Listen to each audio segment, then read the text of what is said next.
All right. I don't know who else is coming. I think It worked. the summer. Yep. The summer can get, you know, Well, Bill sounded like he was sick. yeah, Bill. Yeah, Bill's sick. He's not joining us. All right, Bobby, let me make sure you're a co-host so that you can do whatever you need to do. Yeah, sorry, folks. I'm traveling, so I am not in my usual location. So Tripty's helping me out. I usually have 3 monitors, and doing it with one is a little more difficult. Did You we need have, that thing. They make a thing that sets on your laptop and flips out and gives you 2 extra monitors. I feel like I would just break that.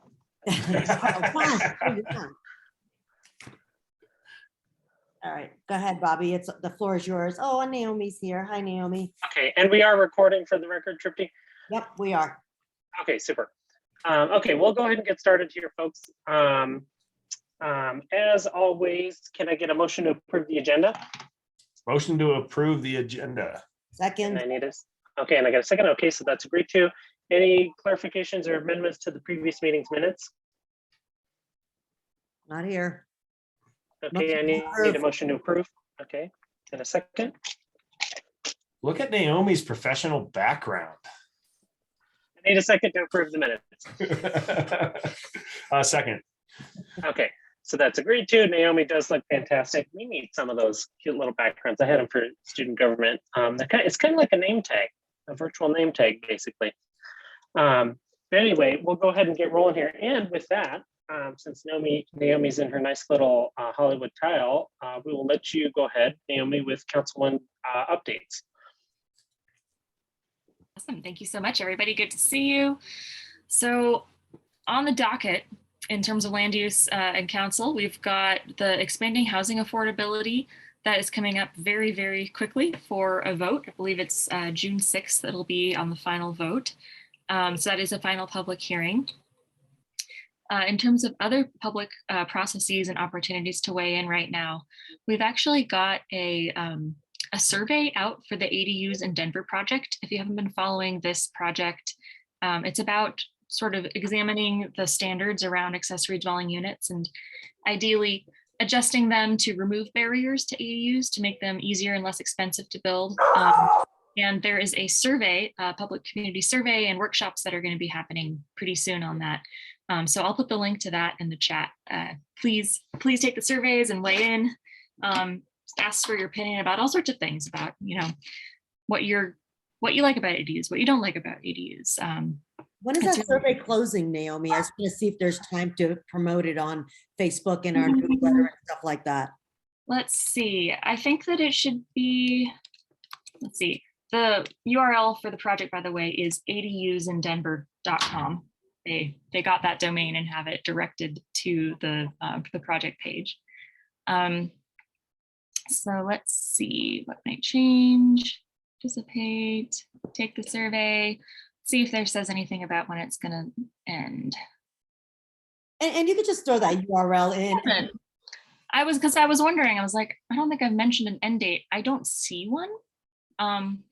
It could potentially be open for I'll get it out there tomorrow. I'll put it out there tomorrow, whatever amount, we get from the board as well as the community. So I'll put that out there. Thank you. Yeah, awesome. Other things going on that I'm sure we'll talk about, the neighborhood planning initiative is going on in full swing. Tonight actually was just the wrap up of the last of the community sort of roundtable workshops. So it was Jefferson Park that just wrapped up. Well, actually, it's probably still going for the next 20 minutes or so. So that level or that phase of engagement is over. There will be further engagement processes going forward. But thanks to Sunnyside, we actually had a really great turnout for Sunnyside's events, which is really awesome.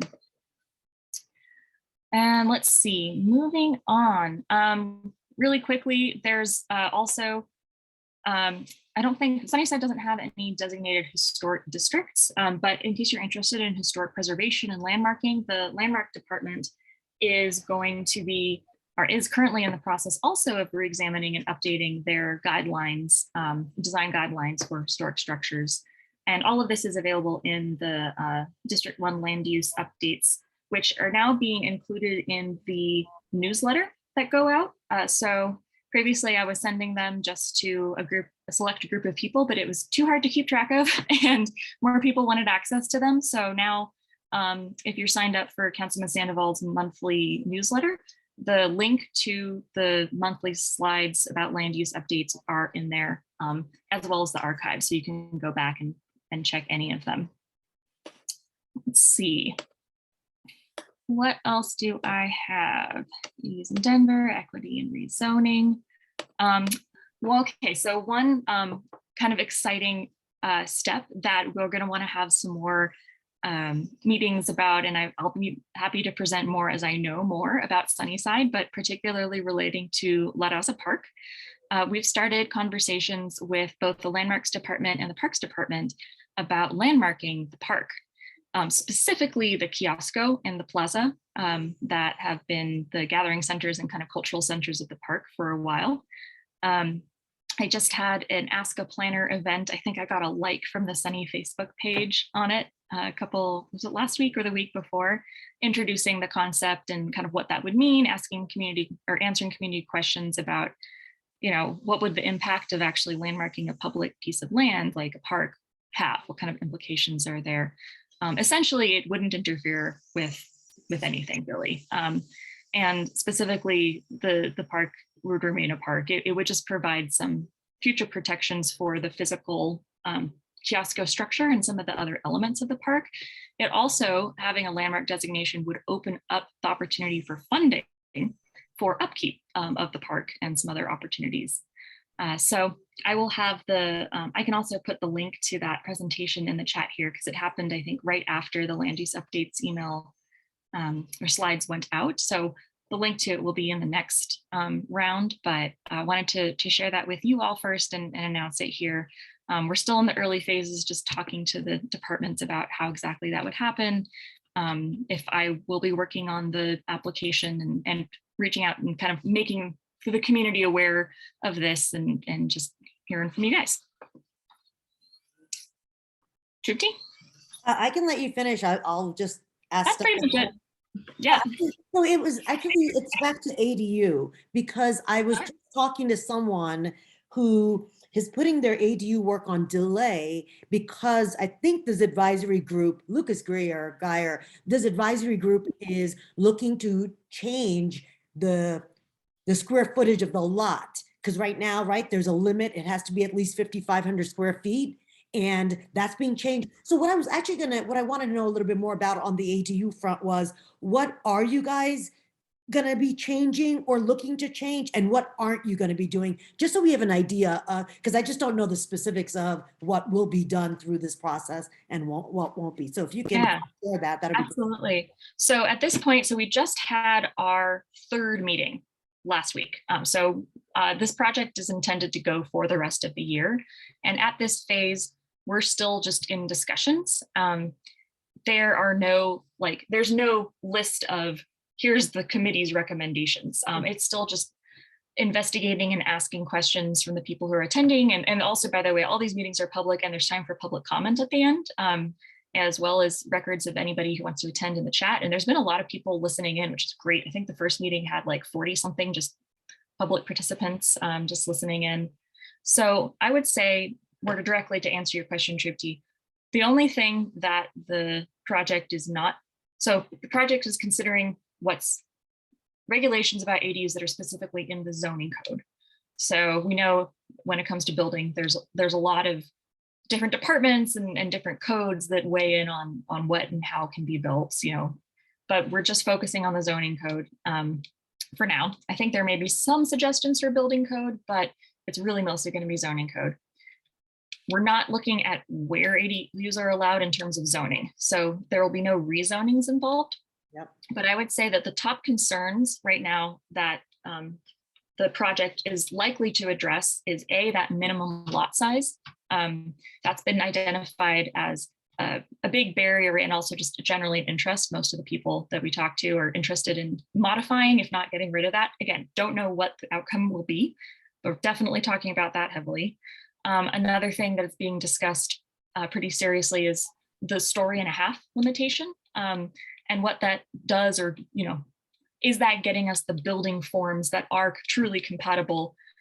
Is it also sort of forcing strange building forms? You're incentivized to maximize sort of the size of your first story in order to get that 75%. So that's been identified, as well as even some things like occupancy. So for example, the fact that in order to have an ADU, the owner has to live on the property in a single unit zone, and that's indefinite. So if you ever decide you want to, move somewhere else for a while or permanently, you have no choice to rent out both that main house and the ADU. You have to decommission the ADU, basically. You have to take out either the the bathroom or the kitchen or something like that to make it not an ADU, because you're not legally allowed to do that. So again, there's no like recommendation on whether or not that's a good thing, but that's been identified. So and there's a lot of other like details, but I would say those are kind of some of the top heavy hitters that are up for discussion over the next few months. Thank you. I'm going to have to catch some of those meetings because I'm sure this is really interesting. Yeah, I'd love it. Thank And I have to say, like personally, these meetings have been really great in the sense of they're using a lot of visuals. They're really accessible. Sometimes the city processes are way too technical and not super engaging, but this is probably one of the better like working groups I've been on, and I would say is much more approachable, especially in the way how they're using visuals to talk about like how the rules impact what an ADU would look like. And also, I will add one of the fourth main thing the project is looking at is the suburban context. So District 1 doesn't really have any suburban zones. We have suburban edge, which is like semi-suburban, up in some areas of Inspiration Point and Chaffee Park, but we don't have any truly suburban zone districts. Those are more kind of like southeast, south, the very outskirts of Denver. And currently there's not even options for ADUs there. And there's a lot of questions about, well, what does an ADU look like in this context? So that's another big aim of the project. Thank you. Any questions or anything I can research or bring back to the next meeting, or thoughts, comments? Yeah, I had a quick one. Is there, I think there was briefly mentioned in the last one I set in, but I wanted to see if there was any follow-up on enforcement. Is that one of the topics that you guys are discussing in there? Because, and I'm not trying to be the squeaky neighbor, but we have multiple ADUs and within a couple of block radius of me that are the front residents also are rental. And, so they keep saying like you have to be the primary occupant on the property. But currently that's kind of the case, and there's no enforcement. It's like, so I just wondered if that was a topic at all. It's not necessarily a topic, but I do think it falls into the greater topic of just enforcement of Denver zoning regulations in general. We have a complaint-based system, basically. So if you want to turn them in for doing an illegal thing. I don't want to be that guy, but we just had one catch on. We just had one that's not and this was more kind of the detached scenario. But we just had one in the neighborhood that's a sort of an illegally subdivided primary house that is kind of like, I guess you'd call it an ADU, but it's basically multiple dwellings within the primary residence. It just caught on fire. And there was 11 fire trucks over here putting that thing out. And so it was like what they got is like the attic is actually a separate apartment. But the primary owner of the property, I think, is just a leasing company, over on Clay. And there's a couple of things that could be going on with that scenario, and it's all wrapped up. But right. It could be. But do you know that it's a single unit zone? Yeah, I'm pretty sure. I can go double check, make sure that it's because it's a SUC1. Yeah. So that there are also grandfathered in multi. Yeah, well, no, it's been there since we've been there as sort of a rental property. Actually, all the ones they pop to my mind have been that way since I've been here for 24 years. So, so although they were done, under the radar back then, somehow they've become grandfathered in. Yeah. It gets really, really tricky with what is or is not grandfathered in, actually. I've, tangentially, there's a large number of homes in Sunnyside and District 1 because it's an old neighborhood, right? Like people have done unpermitted work on their houses for over 100 years. And there are many, many illegal ADUs, and owners don't know that. And right, when real estate transactions happen, oftentimes people are buying things with the impression that like, oh, this is great. Like this thing is marketed as having an ADU. Right. And people aren't aware that it is actually illegal. When someone is trying to short-term rent it potentially as income, they may try to get their license, it gets flagged, then it gets flagged by zoning and the building permits. And all of a sudden you realize that you've bought a absolute can of worms. Yep. And so there are a lot of those situations. I will mention, and I don't want to take up too much of the agenda right now, but there is a project, the rental registry project, that Council President Gilmore, I believe, introduced and is running. And it's still kind of, so council voted to create this thing and to do the work to create this thing, the rental registry. The rental registry is not yet, like, there's not a specific like rules and regulations. It's not being enforced. It's still being developed. But what I think the part of the purpose of that is to identify some places where there are rentals that the city doesn't track at all and make sure that they're safe, that they're not going to light on fire for any obvious reason. So it will be interesting to see as that eventually rolls out, how perhaps situations like the one, across from you might be dealt with, a little more proactively, other than the complaint based. Like the city doesn't know that there's something wrong unless someone points it out. Yeah, well, and that's just part of my pet peeve about developing all these rules and going through it, is because historically, particularly in Sunnyside, enforcement has not been a priority. So what's the point? I mean, like off the topic a little bit, we had a guy do an illegal driveway cut, non-permitted. We called many, many times, multiple neighbors calling, and right away just said, well, he's done. So it's all finished. We'll just let him have it. It's like, wait a minute, so, anyway, sorry to dive, but that's like, I was wondering if that was part of the topic about how enforcement might be improved as they develop those rules. So, yeah, probably not, say, but it should be. And if you know anyone who wants to work for the city in inspections or anything, send them our way. Yeah, I used to have a couple of neighborhood inspector numbers, but they seem to be pretty high turnover these days. There is, and that is an issue.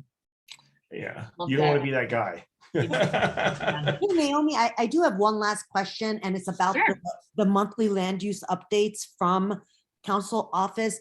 Question is, why haven't, or maybe I'm wrong, has the Fox Park Bridge been on that topic? Because that is something that impacts, our side of the neighborhood. Shouldn't it be? I'm just wondering whether, we've had very little, turnout for these meetings. I'm just wondering if it would help other people know this is going on, if it was being covered, at the district level.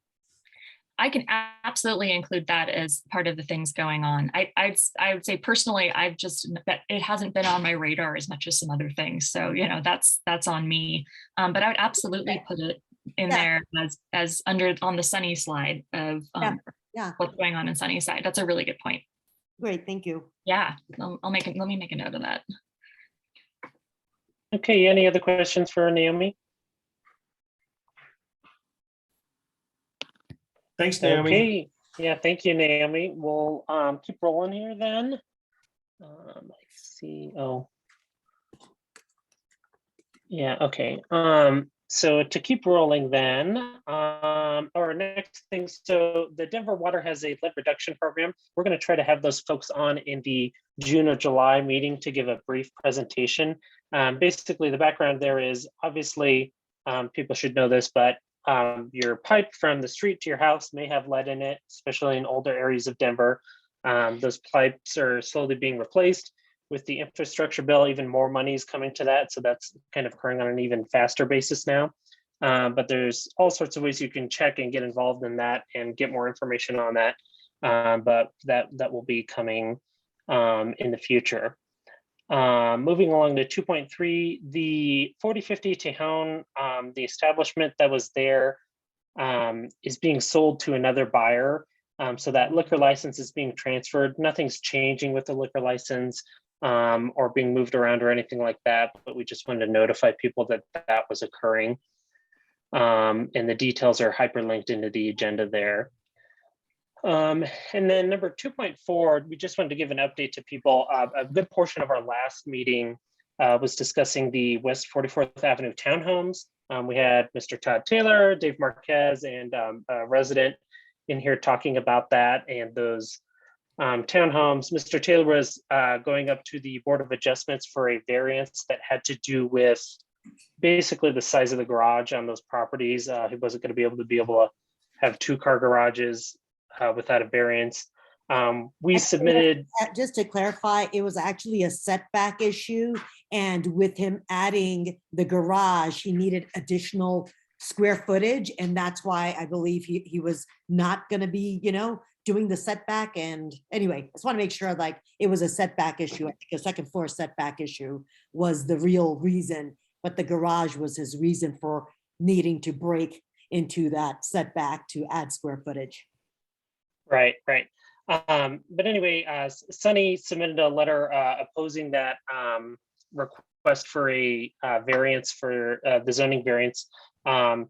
The variance request was denied by the zoning board. We don't have the full details of that meeting, so we don't know exactly what the discussion and decision making was, but it's we're thinking it had to do with our letter in part at least.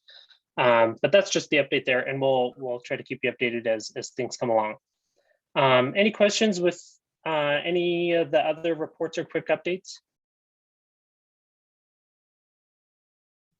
Okay, we will keep moving right along then. Our next item is the final review of the bylaws. Now, if you've been to previous meetings, we've been talking about this for 2 months now. We had a first reading back in March, a second reading back in April, and now we're here at the final review session. We've had a public comment period basically open for that 2 months. It's hyperlinked there. We've only had about 3 responses. I meant to have the actual written responses hyperlinked into the agenda, but there was a problem with the Excel sheet. It wasn't formatting correctly. But just basically to summarize kind of the comments that we got back from people, some people had questions about what was the difference between us and PCD, that's our former name, and CPD, which is Community Planning and Development. So to be clear, that is why we changed our name to Land Use, was because there was frequent confusion with us being like some sort of city office. People were confused about that. So CPD is Community Planning and Development. I think I got that right. Which goes over site development plans, zoning changes, things like that. It's a whole huge office, city staff. That is not us. We're the land use committee of the registered neighborhood organization here. So that kind of answers that question. Some other people had questions about some of the neighborhood plans and other city planning documents like Blueprint Denver, the Federal Boulevard Corridor Plan, things of that nature are very old. And they wanted to know how would we make decisions when we were basing things off of those documents that were very old. As it says in the bylaws, as we have it written now, our job is to look at those things, but not only those things when making decisions. So that's kind of how we're approaching those sorts of things. And then there was another individual that commented about how having a committee could seem restrictive in that it doesn't allow a larger group of people to vote and make decisions on things. And that is something we've discussed at length as a committee is, how do we get an accurate representation of the community? At previous iterations to what we've done, at some meetings, people kind of just took unofficial votes or straw polls or things like that, just as to whoever showed up at a Zoom meeting or at a meeting in person. And the difficulty we have with that is, according to our SUNY bylaws of the R&O, members of SUNY are residents, business owners, or property owners. And so those are the people that should be included in this group and making decisions. But when people just show up on Zoom, we can't really tell who that person is. And we don't really want to go looking for verification or ID or anything like that. It's kind of impossible for us to tell. And another thing we discussed was that what we've seen with other R&Os is that when a developer has something on the agenda, they will attempt to pack the room with people to get more votes for their item. And so that's something we wanted to kind of guard against. But kind of the big thing we discussed was we wanted a regular group of committee members that are familiar with what's going on in the community, have professional backgrounds that are related to what's going on and can kind of give insight to the various things we're looking for, architecture, legalese, real estate, things of that nature. So that's kind of how we ended up getting with, a committee. And we also just wanted to make clear, not only to the community, but also to developers and the city staff, who the decision-making people are in this organization. So it's very clear that, how things go, who votes, when do votes occur, things of that nature. But those were basically the comments that we got from the forum. Only 3 individuals in total commented, but that's kind of what we went through. Hey, Bobby, can I just add one thing about kind of why the structure of the committee, needs to be a group that is, entrenched in the issues or following the issues or knowledgeable, kind of paying attention to what's happening, kind of keeps all of those pieces like, that we're aware of them. One of the challenges we have when we just put a vote out to people is a lot of time people show up when they're against things only. It's just the way it is. When you're unhappy, you show up because you oppose something. And we can't make decisions on development throughout a neighborhood based on only the few folks who show up to oppose something. They don't show up every single time and are following the larger picture, the guiding documents, the plan, the newest things coming out of NPI, some of the, they're just there for that one issue. And that becomes non-predictable for developers, as well as you don't get outcomes, on a global level for the community based on just folks who show up on a one issue piece to vote something down. So that's the challenge that we have. And that isn't actually fair to either the community or developers. And that is not how a decision should be reached. The decision should be reached, collectively, yes. And we will always make sure that we're taking a pulse of the room, the people who show up, but also people who know the issues. And we put a survey out to folks, so people, even who they're not showing up, who are following the issues, can provide input on, their thoughts. And I think that's a better way to go than let's take a vote of only people who show up. There's a lot of people in our community who are highly knowledgeable, worked for the city, as well as architects and developers who know what's going on. And I think we want to hear from everyone, not just the people who show up at the meeting.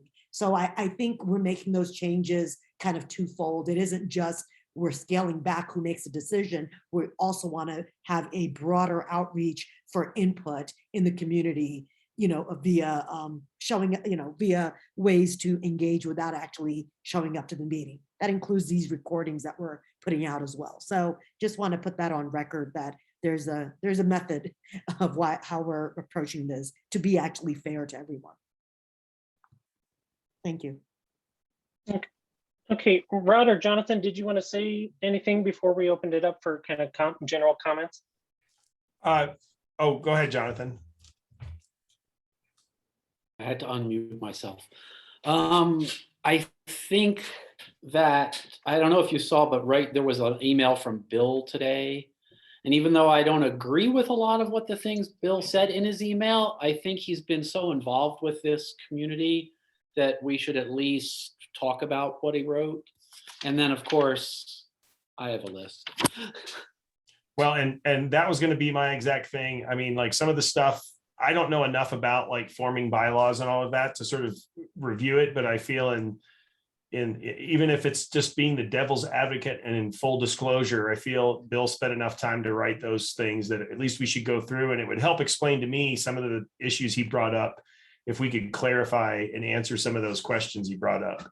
I'm in agreement with that too. I think, you know, the thing is we didn't have the group show up at the last, you know, the smaller committee meeting that's ahead of this. And I think that's the place where but I agree. I mean, Bobby, you know, I would table this until next month, and in between the group of 5, 6 that we have, including Lucas, who couldn't make it here today, that we all kind of get on the same page.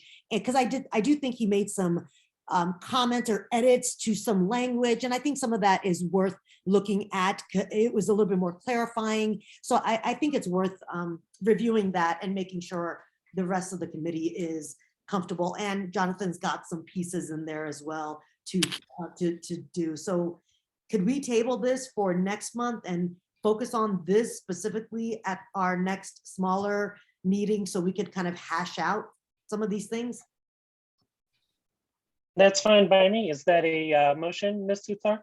I'll put a motion to table this until next month. To buy Second. Okay, I got a second. So we'll go and take a vote of the committee. Ms. Suthar? Yes. I'll say yes. Rod? Yes. Jonathan? Yes. Okay, so that's tabled to next meeting for our next monthly agenda item. Before, so that motion's been made, but I just want to, while we have the time here, did anyone have any kind of general comments otherwise that they wanted to discuss with the group here? Jonathan, you said you have. Jonathan, I know you were going to say something. Yeah. I mean, I have a couple technical things, but I'll save them because some of them are literally like, which word did we use? But the one thing I would want to bring up, at least to put in people's minds, is we talk about the composition of who's on this board and who has voting on the board. And one of Naomi's descriptors was that, you know, we have people who are professionally involved in this, like we have realtors and developers and such like that, and which I think is really important, right? You can't have a bunch of plumbers making decisions for an electrician. But I think we should also have the openness for people to be on the board who aren't in any way professionally involved in the redevelopment of Sunnyside. I don't think you should have to be an architect or a real estate agent or something like this to be on the board. Now, those people should be on the board, but not exclusively. Yeah, Just to clarify, you said that I said that? No, I think I said that might have been me. I think that was me, actually. Okay. I'm pretty sure that I blamed Naomi though. Naomi's like, not me. You know, so Jonathan, I think, you know, it's a good point. I think we should use our words carefully and intentionally, because I think what the goal really is that we have a well-rounded board and that we have differing perspectives as well as, you know, opinions. Like, for instance, something that Bobby and I kind of kicked around, thinking about, like, how do we kind of get pieces? And we thought about having somebody in like the human, not the human resource, but social services space, or someone with a background that looks at the people piece of things that maybe we're not focusing on. Maybe we're focusing too much on code or technical or whatever. And Jonathan, you and I, we're really residents here much more, right? I mean, I'm not a lawyer and I'm not, you know, someone who works, you know, with the you know, like an architect. But I think the goal is to have a well-rounded, like, for instance, we actually are looking to recruit somebody with more of a urban planning type of background, which is a little different than Rod and a little bit, you know, broader than Rod's expertise. But again, I think the goal is that we want a well-rounded group, however that is, you know, and I think that's open to thinking about what makes our group well-rounded, right? So even suggestions for, you know, the folks to bring in, or what are we missing, you know? what perspective are we missing that we should be kind of recruiting for, and finding people. And then these people are ones that are making a commitment, right? It's really important that it's folks who are actually making a commitment longer term, because this does have a learning curve that's a little different than other committees. And the way we kind of get smarter is by staying kind of engaged and educating ourselves through this form, but also individually, in our, free time, things that interest us, right? So, but no, the goal is that. So Jonathan, I don't think we want to exclude, so I should not use the word, well, it's a professional board. That isn't the goal. I think we want an intentional, inclusive board. So you're right on that. Thank you. Yeah, and I would bring up that I almost feel like it's more important to have people that just really have a vested interest in seeing the improvement of the neighborhood and are interested in participating and being involved. And because the composition of the board is going to change over time.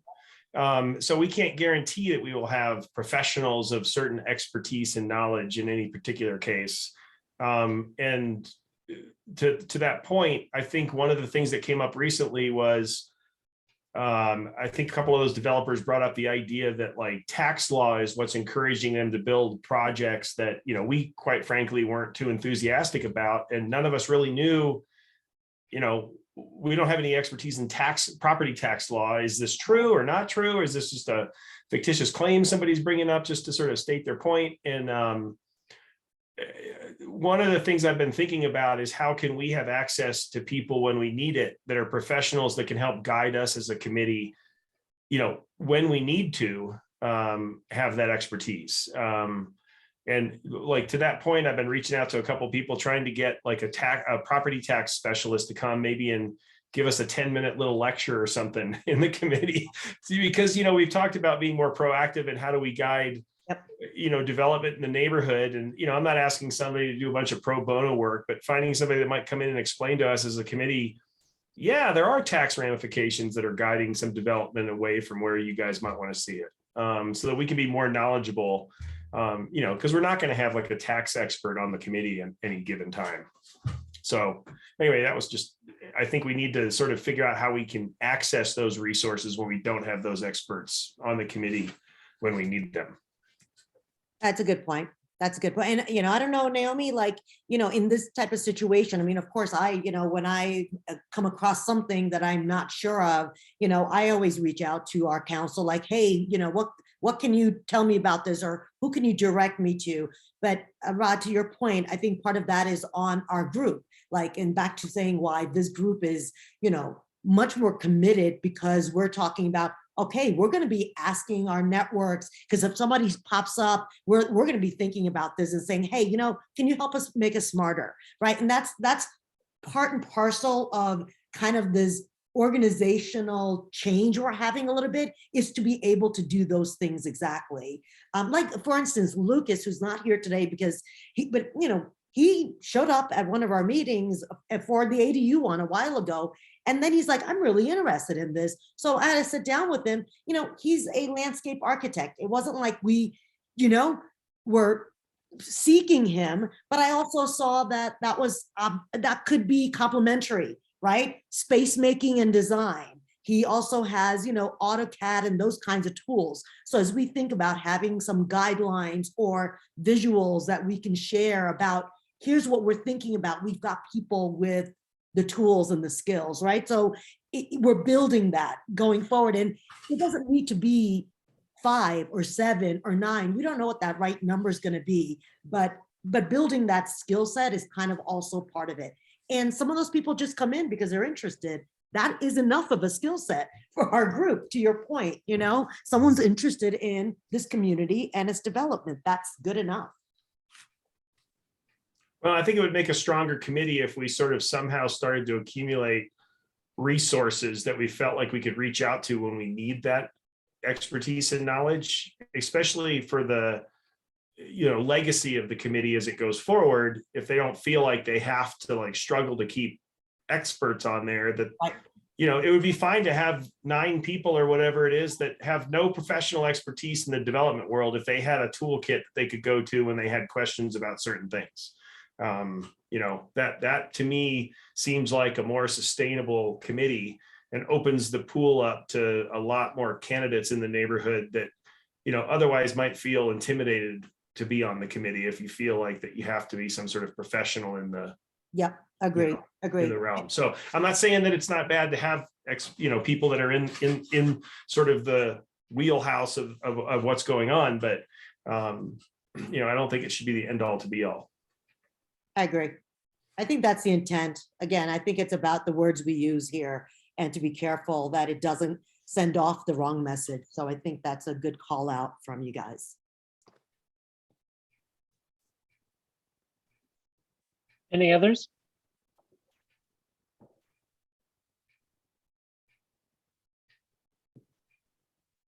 Okay, well, we will stay up to date on that and bring it back to our next monthly meeting.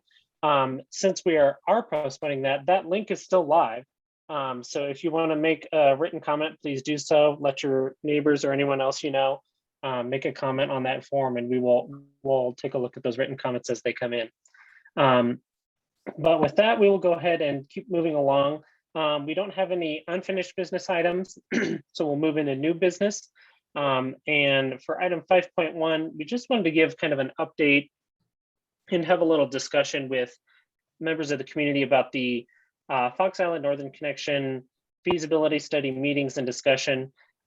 So it's the meeting agenda is hyperlinked in there. And then the 41st and Fox next step study is also hyperlinked down at the bottom of the agenda under agenda resources. But that's kind of the whole background to this. And basically what's occurring is back in 2018, the city made regulations for basically new development in the Fox Park area, and to be able to continue to build dense buildings, which is what we want in that area.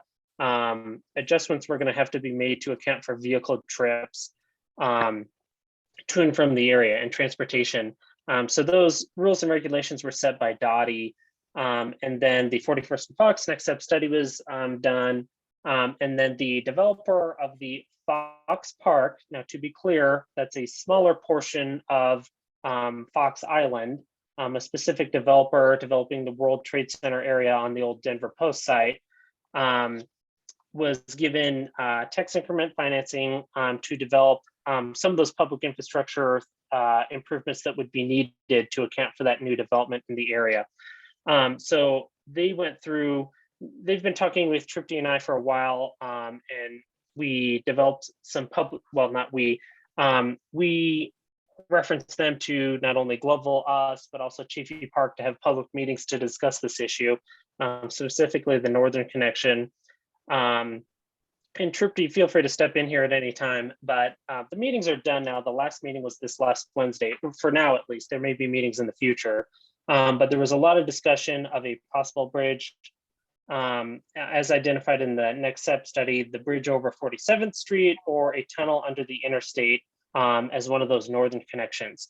The only things that were evaluated were multimodal bridges, pedestrian only bridges or bike only bridges or anything like that was not evaluated. And that's kind of because these 2018 regulations accounting for growth in the area only really looks at traffic to and from the area. Traffic being cars. Traffic being cars, yes, motor vehicles. But I guess to be short and to the point, the meetings did not go well. Many members of the community were not pleased with kind of how this has evolved. The original 41st and Fox station area plan envisioned possible pedestrian only connections to and from Fox Island. And as things have kind of come along, that's a kind of dropped. But many members of the community were just basically pretty disappointed that we're increasing motor vehicle infrastructure when all of our city planning and goals kind of want us to do the exact opposite of that, reduce vehicles being used, increase pedestrian and bicycle options, things of that nature. Research has been quite clear that increased infrastructure for vehicles may provide a temporary relief for vehicle congestion, but in the long run, it increases vehicle trips, vehicle miles traveled, frequency and use of cars, things of that nature.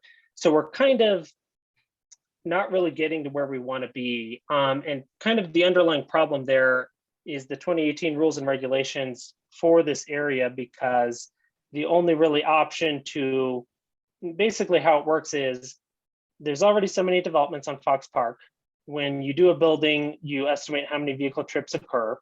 And then there's a limit. I think it's in the next step study, but it's like 25,000 or something like that. And if you're already at 13,000, then you only got 10,000 vehicle trips left. So once you hit that mark, no new buildings can be built. So you have to adjust in some manner for that. Go ahead, Tripti. Yeah. So I'm trying to think about where to jump in here. So they were working on a separate feasibility study that was looking at just the two connections in question. So this tax incremented financing, there are 4 connections and 3 of them can get paid for. Okay, and they're contemplating which 3 are going to be done. One has to be either the north-south or the east-west. That is to relieve, that's 2 things. One is to connect Sunnyside to Fox Park, but on the Globeville side is to relieve traffic going through their neighborhoods. They're, historically a area that has been really just, dumped on from development, from what, Western Complex. So, depending on who you're talking to, Globeville folks really want the east-west connection. Whereas Sunnyside wants the east-west connection.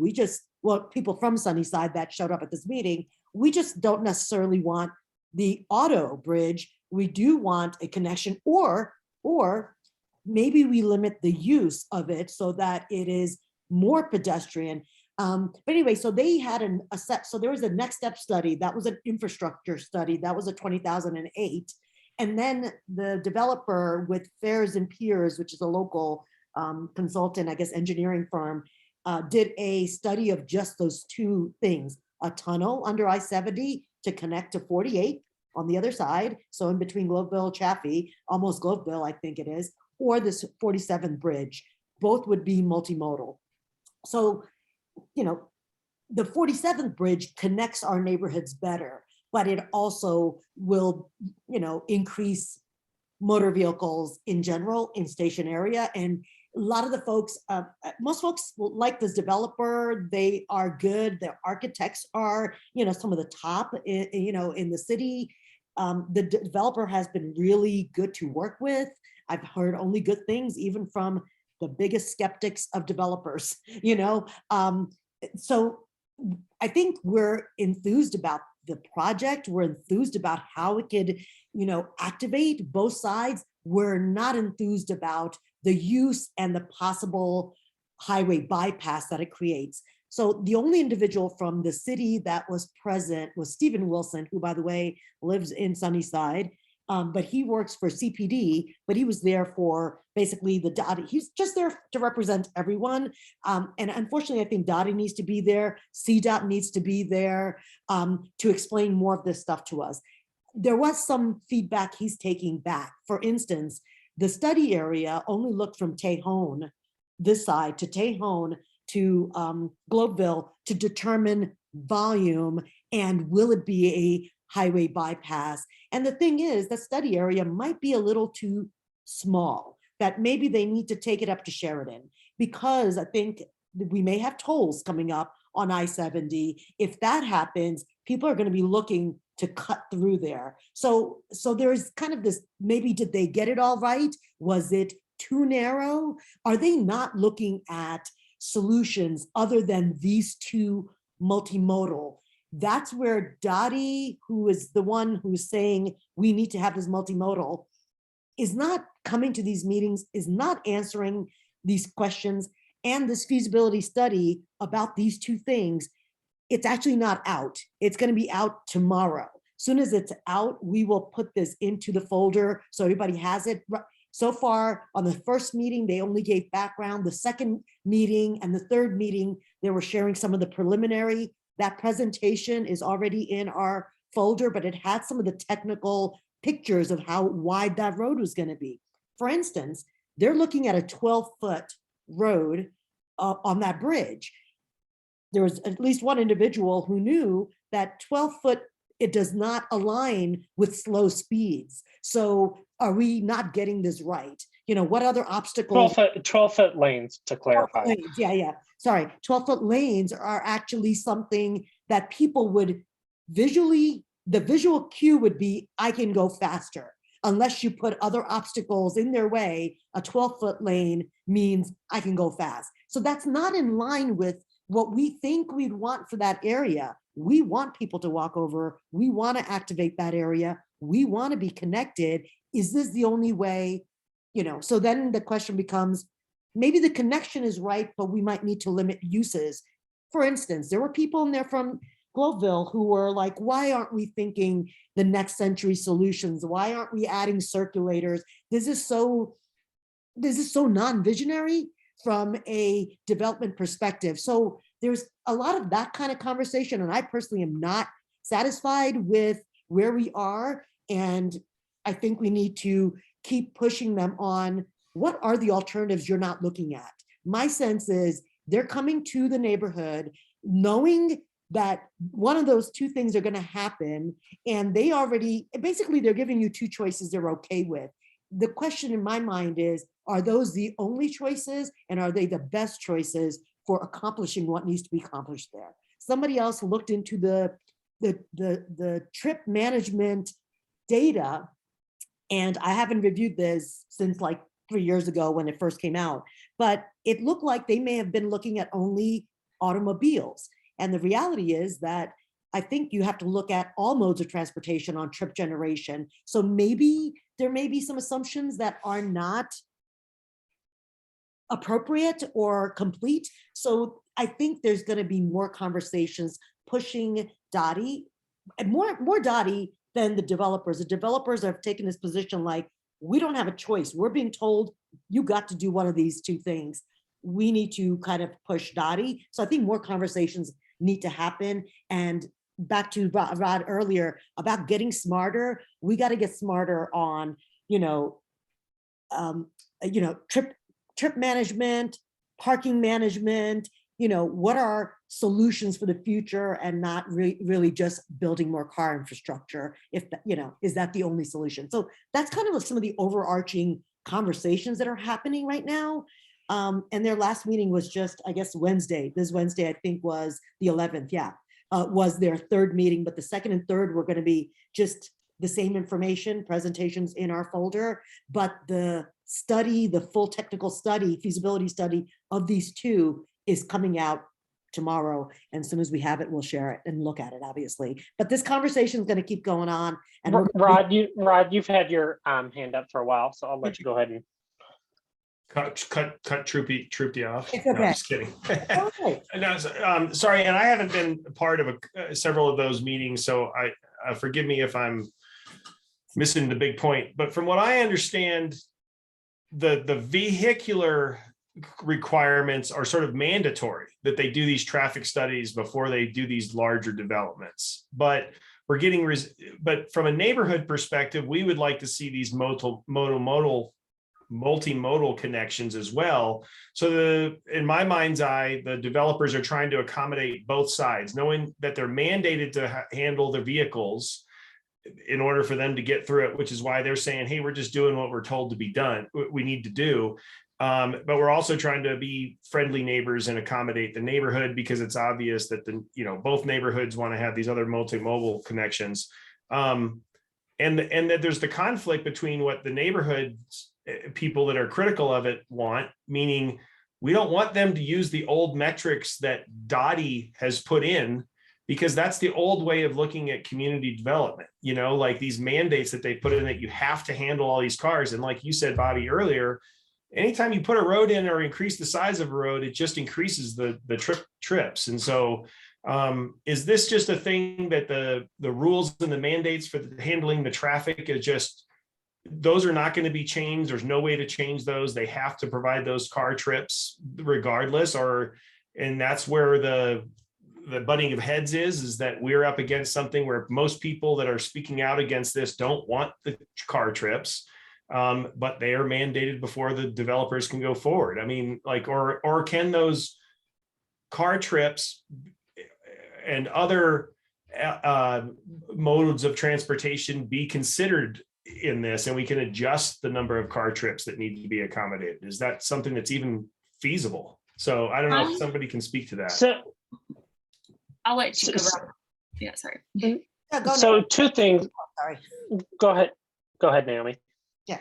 I was going to say, I don't think that's my understanding of the trips calculation, but I also don't want to spread misinformation. But I guess my understanding of how the trips topic, the idea of trips in this area, is that it's landlocked, right?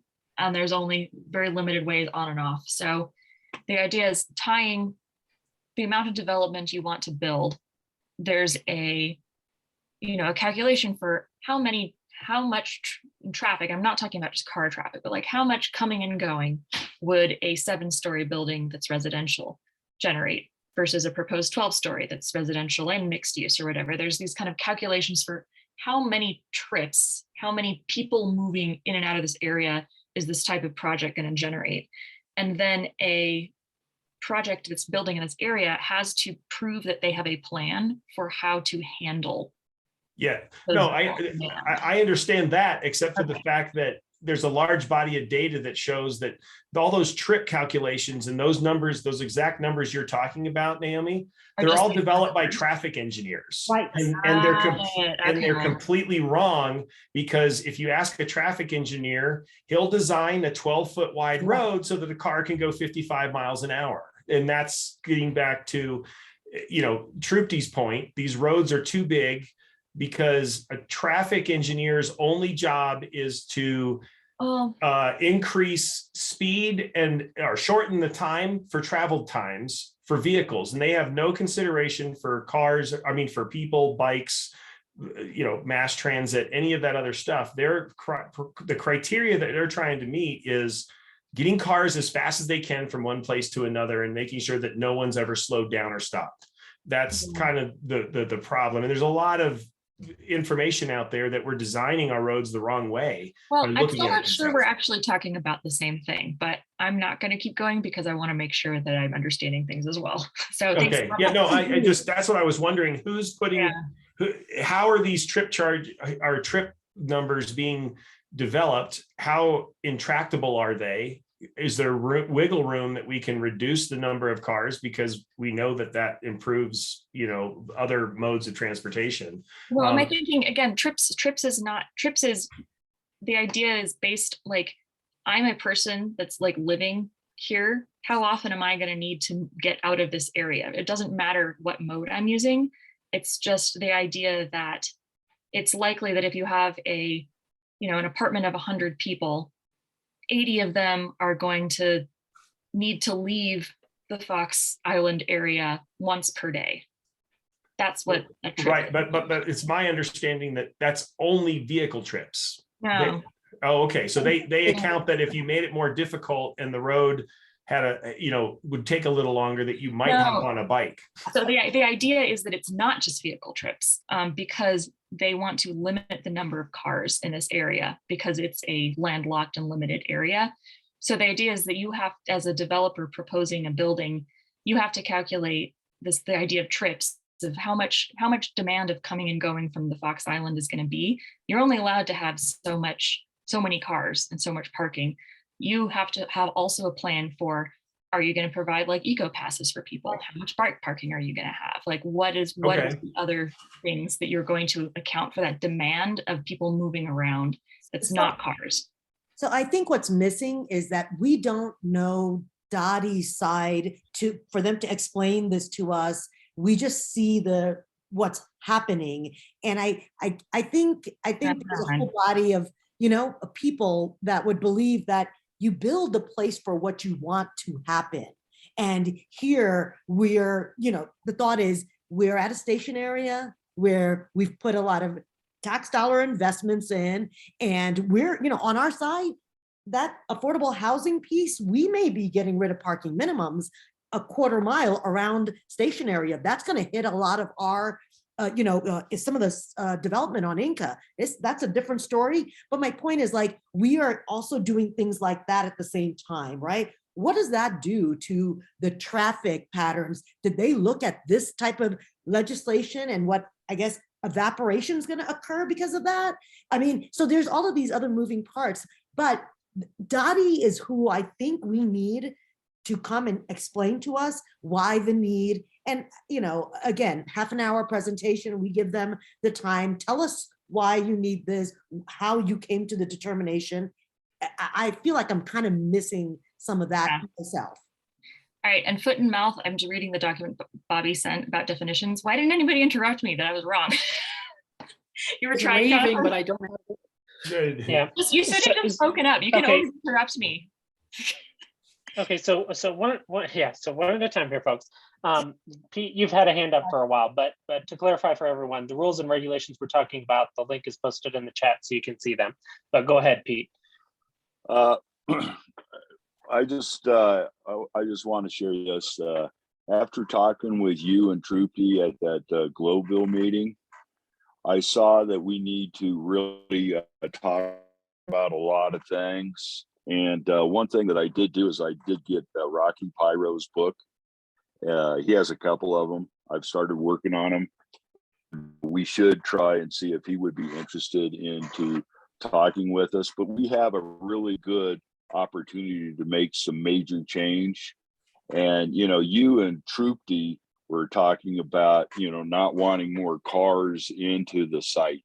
And I understand that. And one of the options that we could do, and I'm just throwing this out as a what if, blue sky sort of thing, on our property after, and what I mean our property is the property at 47th, the old Standard Fence site. Depending on what access that is, a bridge that's a car or just a pedestrian bike bridge or however that works, on the chunk of dirt to the south, we could do an electric vehicle charging station where people could rent, come up with a business where people could rent cars so people wouldn't have to purchase them and they could just lease them, for the day or however it works. I don't know. And this just comes from what you and Troopy were saying about not wanting to bring more cars into the neighborhood. And we do want to, John will be done with his house at the end of the month. And then he and I are going to start on the master plan of what we would like to see to better the community, all those neighborhoods, and how to connect them, and what the end result would be in 25 years. And John, like I said before, John did the DIA terminal, and he and I have been working together since 2006 to create, figure out what a net zero community actually looks like. And what I mean by that is, how do we connect the clean energy systems to get it to get net zero? And, that's one of the reasons why I had John design, when Standard Fence was still there, an urban farm above that site to be able to provide for a food desert. Because there's a lot of issues that as a society we need to address, because we've been throwing them over the fence for decades. And I just think it's time to use this opportunity to help everyone in the neighborhood to better their life. What we can do as a society, as a city, as a government, all that kind of stuff. That's what the reason why I've been saying about, creating the Sunnyside Innovation District, because if we do what an district calls a triple helix, where we use academia, business, and government, and we work together to solve some problems. And sorry, I got on the soapbox, but. I do want to say that this innovation district piece, I'm pretty sure the NPI folks were like, oh, we really like that. Let's put that down. That, there were, because Pete is on the industrial focus group. He's a landowner in that area. And, I invited him to be part of the focus group focusing on that industrial area and what that's going to look like or change to, and what the potential is. And he has ideas. He's been thinking about this for a long time. We were lucky enough to connect. And, he's been talking about some of this stuff in the NPI pieces as well. And this innovation district, again, these are big pie in the sky, but again, we're thinking about what the area is going to look like in 25 years, really. And what do we want? What's that outcome? What does that outcome look like? So I think there's, I don't know, we may have a very, very limited window into the Fox Park Bridge thing. And I think folks who are really interested, and like, to your point, Pete, I have invited Rocky. He has responded, so I've been trying to. Oh, great. And I have reached out to him, trying to connect with him to kind of just give him a little bit of a heads up, and that we could use his expertise even on that healthy spaces and other things that he's been really passionate about and authored. And Naomi was part of, one of the classes where you worked with Rocky, I believe, because you got credit in that book. But so Rocky is well known, and he's the academia, of this these pieces that we're talking about. So I definitely will invite him to kind of broader meetings where we talk about the future of Sunnyside, also part of NPI. So thank you, Pete, for, sharing. Thank you. My last point is the only way that we can achieve a goal is if we actually try for a goal. We got to come up, and we just have a very unique opportunity to achieve that goal, where as human beings, we work together for the benefit of all of us, not just the rich guys that are stuffing their pockets full of money, so that's where I'm at with it. Okay. Jonathan, did you have a hand up there for a while? Oh, No. Rod, I had one thing. Go I ahead. was just reading through there. Allocation of trips is daily vehicle trips in the definitions when you kind of posted that thing there. So I just wanted to, from what I'm reading, it is just vehicles. It doesn't address multimodal transportation at all, any other forms. I apologize. I had gotten it wrong. So, okay. I just I'm wanted talking to, about transportation demand management. yeah. So And when Jonathan they're Frank- talking about mandating a certain number of trips, it is just vehicle trips as far as I can tell. Actually, is there a transit demand management system that we have, that they have, that we haven't seen yet? Okay, so here's where I think I was trying to go with your TDM, your transportation demand management plan, can help reduce the number of trips that are allocated to your building.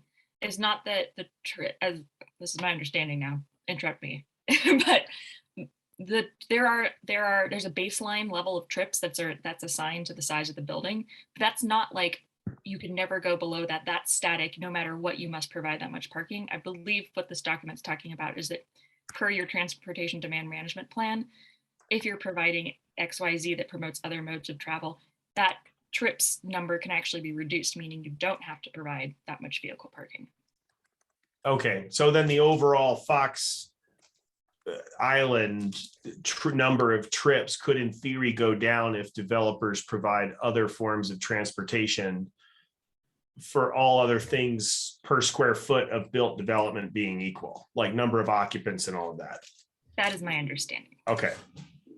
I haven't read deep enough into it to understand those nuances, but And some of their definitions just refer to vehicles. And do they have a TDM framework that it hasn't been really apparent or visible to us? Like, so It's in this document. it's in, okay, all right, thank you. Yeah, so we got to move along, but I just kind of wanted to summarize before we kind of wrap this up here. But to kind of, the bottom line here is that basically these rules and regulations we think are kind of flawed when they were created in 2018, as in they only really address traffic, not other forms of transportation to remediate those issues. But as Rod and Trupti kind of pointed out, if we just recently within the last week, we have the new affordable housing thing where the number of parking spaces in a building around the transit station could be 0. So if we have a greatly diminished number of vehicles that are even there, our trip budget of our total vehicles allotted should probably be even lower than it is in that document in 2018. So lots of things going on there, but we'll follow up on that and keep going. But please stay tuned to keep us kind of going on with what's going on there.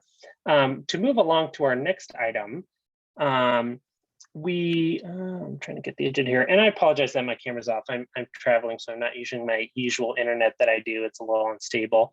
But we wanted to discuss the DO8 overlay with the people here. We're not thinking.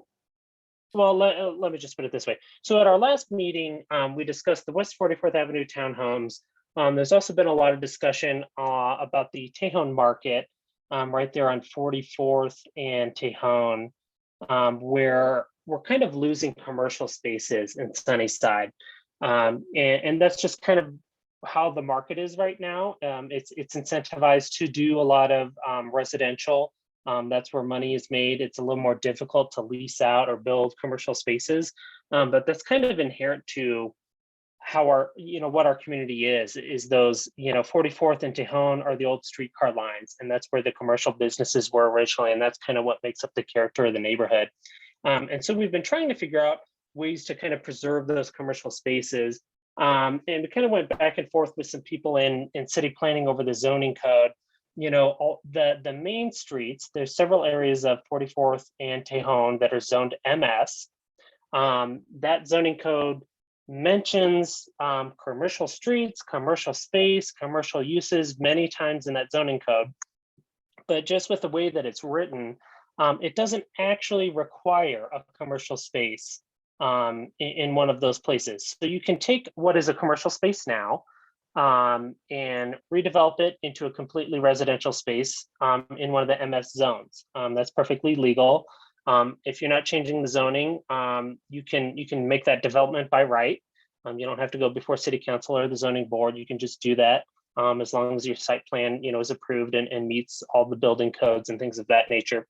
So we've been discussing how do we preserve the commercial spaces in Sunnyside and our main streets, kind of that historic character, but also the diverse uses. We want a walkable neighborhood with groceries, doctors, businesses, coffee shops, bars, things like that, within walking distance for people, so that we can have a nice, diverse neighborhood. And so one of the things we came along with is the DO8 overlay. And Naomi, feel free to jump in here and correct me if I'm wrong. But the DO8 overlay was originally created for Tennyson Street in Berkeley. And this was developed about 10 years ago, I believe, because they were having a real similar situation, a similar problem where that historic commercial street was increasingly being redeveloped for residential only. And so basically what the DO8 overlay does, and it's hyperlinked there in the agenda, you can go through and actually look at the zoning code. But when that's added to a zoned area, it requires a certain amount of commercial space. And it kind of depends on what the lot, the fee simple property facing the street, how big of a space it is facing the street, and that will depend on how much of a commercial space you have to have. But that's kind of a way to get at what we're doing here. So we kind of wanted to discuss that with the community just real initially here, to kind of get feedback, see what people thought. And first and foremost, I know Eric, I believe you had originally emailed us about this, so I don't know if you wanted to say anything, but we'll kind of go ahead and open it up for any comments here. Yeah, hi, I'm Eric Wilfong. I've attended a couple of these meetings in the past, but not in a while. I live at 45th and Tejon, right by Chaffee Park, the park. And yeah, I did email, I was emailing with Naomi about this, and it's a block away from our house, and so I was sort of just interested in the future of it. But yeah, I am interested in this generally because I recognize that Sunnyside is typically a known as a bedroom community, but we do have specific intersections, this being one of them, that are commercial by nature. And to your point, the old street car lines sort of run that Tejon and 44th area, and those are the only areas. Like, we have one stoplight really in this side of Sunnyside, and so it's one of the commercial zones. So I think just preserving some of that aspect is probably going to be beneficial to the community. Go ahead, Tripti. Yeah, hi, thanks. Thanks for joining, Eric. Yeah. So yeah, this is definitely an issue, but the base zoning allows them to do what they're about to do. We don't have any way to stop that. And unfortunately, that intersection and that corner might be the most important. There are a couple other locations that are going to have same development pressures. We already know that. We already know that that's happening up, further up near Elliott on 44th. That was the variance for the setback that got denied. They're still building homes. They're just going to have to build less. That's the difference. They're going to have to, but we're still losing commercial. But this corner, the losing of the commercial on this corner is so much worse in some ways, right? Because you've got Chaffee Park. It's already got other things happening around it. I mean, even Monkey Barrel, doesn't want to lose the commercial, because if anything, having commercial there helps him. That ties in the other couple of places that people can access. So this is a problem. And we actually had a sit down with Amanda and Naomi, like, what can we do? Because I'm like ready to approach the owner developer, and I was like, can we give him a third story so he can still have his 15 units but preserve the first floor retail? Like, what would the community be willing to do to offset that? Like, and I mean, I don't know where to begin with that, other than like, is that even possible? Like, could we negotiate with them? It's certainly not negotiate for them to go from 15 to 10 and say, sorry, just lose that money. But like, how could we come up with something that works for him, obviously, because he can do what he wants anyway, or she. But do we have any levers to pull? Kind of, that's where I'm struggling on this particular, because the base zoning is what it is, and there's nothing we can do. We don't have any other power. We should invite them to talk with us, either at a meeting or at lunch. I mean, if they're willing, to be perfectly honest with you, Right. I was curious about this project, and I knew some other folks may have been involved in, they knew them. And I said, hey, we might be interested in talking to them. And they're like, who are they? Why do I care? Right. But when the first tidbit I got was, oh, there's going to be commercial. So of course I was like, okay, all's not lost. But like a week later, another resident in the neighborhood pulled up electrical permits, and it showed that it was going to be 15 units. So the information I received wasn't correct. Yes, I'm willing to bring them or have a conversation with them. There's no incentive for them to have that conversation with us unless we had a lever or leveraging point or negotiation that we could enter into. And again, the only thing I thought of was, can we go up one floor and allow him to get the 15 units, and still preserve commercial space? There's a lot more involved in having commercial space. And I think these are apartments. So, because there's a whole issue of, are you selling off and getting out because you don't want nothing more to do with this property? You're cashing out, or are you going to be there long term? When you have commercial space, you're going to own that property or have to manage that property. That may not work for everybody. And correct me if I'm wrong, but if he is planning on holding on to that property, asking for commercial space is a little easier than if he was condoing it all off and selling it because he wants nothing to do with that property. So either way, I'm willing to reach out. I don't know. I don't feel very confident that we're going to get him to come here. We could frame that outreach into, hey, the community is, excited that you're going to build something. we don't want to lose commercial space. How can we work with you to help you maintain that or something? You know, you're pretty good at putting a positive twist on things. I like how you can do that. That might be the first time I've heard that. I'm sorry. Yeah. Yeah, no. Well, I just don't, I don't think that is a, like going to get us where we want to go in the long term. Like, you know, like Bobby said, you know, those are all designated like Main Street, aren't they? All these properties we're talking about are all in the MS zoning. Yes, that's correct. And That's correct. And while they treat other parts of the zoning code like mandates, they obviously don't treat the requirement. You know, it has all of that stuff about, you know, Activation, promoting activation and walkable neighborhoods and those sort of things. And it, you know, there's like the example on 42nd or 44th and SUNI on the southwest corner, where that's all residential now, and you can see that's diminished that corner. Yep. For, you know, for perpetuity, for at least the next 10, 15 years until they tear that thing down. You know, and like the poster child of this is the one on the southeast corner of 44th and Tennyson, across from, you know, catty corner across the street from Parisi's. And that one has destroyed that intersection in my mind. And you know, hell, was allowed to go up, what, 8 stories, and is perpetually covered in snow most of the years. 5, yeah. Oh, it's only 5. It feels like 8 when you walk there. It's a massive shadow. That's a design flaw. But it's like snow piled up against the artwork of gas meters. So, you know, I think that's how they got away with the fenestration, is they called they didn't have enough opacity or in the facade, so they called the gas meters artwork to meet that requirement.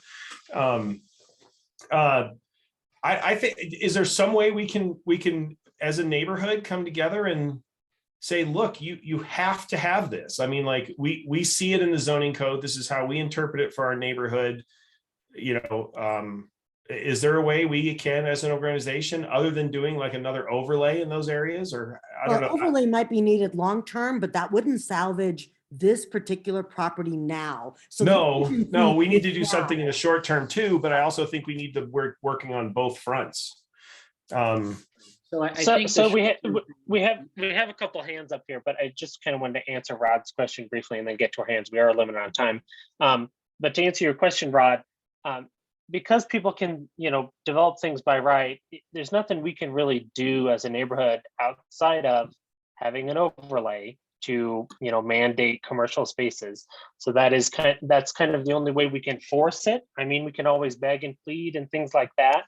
But the way it's zoned now, you know, there's nothing else we can really do. You know, I just don't think a long-term solution is making sure Naomi can sweet talk everybody. Right. You know, Eric, you had a hand up. Go ahead. Or not Naomi, I'm sorry, Trupti. But Trupti can sweet talk everybody into putting commercial. I'm not even good at it, just so you know. Go ahead, Eric. So yeah, sorry. Yeah, I mean, I agree with everything everyone's saying. It's just it was frustrating to me to read the specific intent of that zone, which is corner commercial establishments, and then realize that it doesn't actually enforce that. So I would say like something that actually enforces the specific intent of these zones would be desirable. You know, we're not trying to rezone, we're not trying to change the intent, we're trying to honor the code as it's written. So I think an overlay, if that's what it needs, it makes a lot of sense. But yeah, that was the frustrating part to me, looking at the apartments and then not understanding how those were even allowed. Pete, go ahead. What I was just going to suggest is what we ought to do is we ought to walk these areas just so that we can see what's going on, and then we can get a better feel for it, and then we can discuss it better. That's the only suggestion I have. I live 2 blocks. Jonathan, did you have a hand up there? I did. So I think that we have sort of when we talk about suggesting a DO8 overlay. I think if we are going to go down that route at all, it's a one-shot deal, right? We have one chance to put in an overlay. We've seen how difficult the overlay is on our residential overlay that the neighborhood has supported. I mean, we're now years in the process, and it's had a lot of changes. If we do an overlay, we're going to get one shot at it. The DO8 overlay is interesting. I don't know that it's specific enough to Sunnyside and to the desires of Sunnyside. I remember when we had our very first couple overlay meetings a few years ago, and we were talking about 3 main overlays, one which was going to be down sort of the east side of Sunnyside where they're building giant buildings, and one was going to be the business corridors of Sunnyside, which would be Tejon and 44th and a little bit of Federal.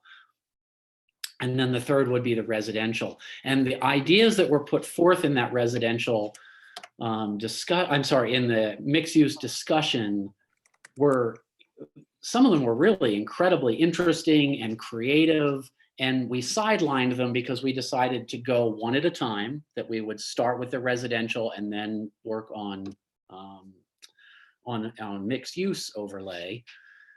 But I think if we just grab that DO8 as it is and ask the city to put it in place, we'd be missing an opportunity for some of the creativity and some of the I heard ideas that were so clever and so cool back then. I remember I was writing stuff down on a notepad and being like, why aren't all of the things this smart?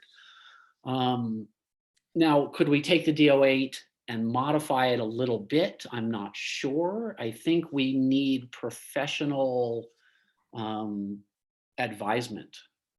I think we need someone who understands that DO8 more than I'm able to when I read through it. Naomi. Because I truly, read when I look at so. Naomi wrote it. She knows it.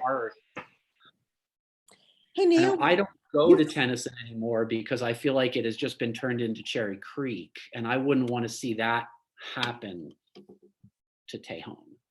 So I would say just some quick advice, and I do need to jump off at 8. Let's have a meeting that focuses on this and we can go through the DO8 overlay. I would definitely want to make sure, and what we've talked to other neighborhoods that have been interested in applying it, is just to go through, let's understand what's in it and let's make sure it is applicable. And it does translate to these areas. So the one, I think, huge catch, unfortunately, with the DO8 overlay that really applies to Sunnyside is that I just checked this, almost all of your commercial areas are only 2-story zoning, and the DO8 overlay does not require commercial on the ground floor for 2-story zoning. It only kicks in when it's 3 stories or above. So, yeah. All the other design elements of the overlay are still applicable, but yeah. But I do unfortunately have to leave, and I totally agree with Jonathan. And I'm happy to present. I've got presentations. We can walk through it. They've got pictures. Hopefully, they're a little more accessible than just reading code. And so I'm happy to do that. Hey, Naomi.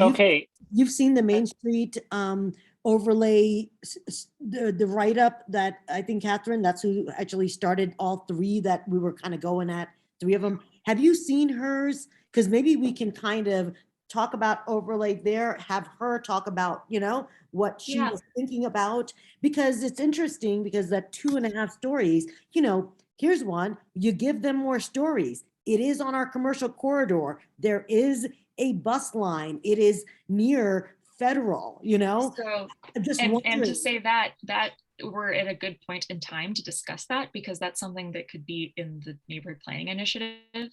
Currently, I don't think that there's any plan support for rezoning to 3 stories, and there's no paradigm for doing that other than putting something in the plan that says, for example, these areas could be eligible for 3-story zoning if XYZ. That is something that could go in the plan that would provide actual teeth for legislation to do that. But otherwise, I don't think that CPD would be able to find any justification for going up to 3 stories, no matter how much we wanted it. Makes sense. Yeah. I'm so okay, sorry. folks, I hate to be persnickety, but we are over time. So any very brief last comments? Go ahead, Rod. I just wanted to say, put 2 items then for future discussion. If we could talk both about what short-term solutions we could come up with, whether it's just us coming up with a plan to engage these developers in the short term. And then I would like to put under the further agenda to understand more about these DO8 and other type of overlays and what sort of, if we could have people come and present or talk about that. So, because I think we have short and long-term things that we need to discuss, as a committee. So if I can put that on the agenda for the next meeting or further meetings. And I'd like to throw out the offer that anytime you guys want to set up a time and walk the property around 47th and down and all that to see what's going on, I'm more than willing to meet with anybody and do that so they can see what's going on at 47th adjacent. I'll definitely be up for a tour because I think it's necessary, even part of NPI. And Bobby, I'm going to add one more thing for a future thing. This would be the Fox Park and asking Dottie to actually be there and explain to us the evolution of the next step study, how they got to the point of this or this must happen, and kind of really for us to really understand, like, is it short-sighted or is this the only answer? I don't know that, but I think we need to bring in our own, specialists of some sort or people in that business. To your point, Rod, don't give a traffic engineer a solution that doesn't involve a road. It just doesn't happen. So, having some other people who have more of a vision and kind of can help us and explain to us why that isn't the only option. Yeah, it's the old hammer and nail analogy that, the traffic engineer is always going to look at a wider road solution. So no, I get it. That's been written about. Yeah. Thanks, okay, guys. Okay. Have a good night, everyone. I need a Have a motion good to night. adjourn. Yep. Motion Motion to adjourn. Okay, and I got a second. All right, see you all next month, folks. Thank you. Bye. Bye, guys.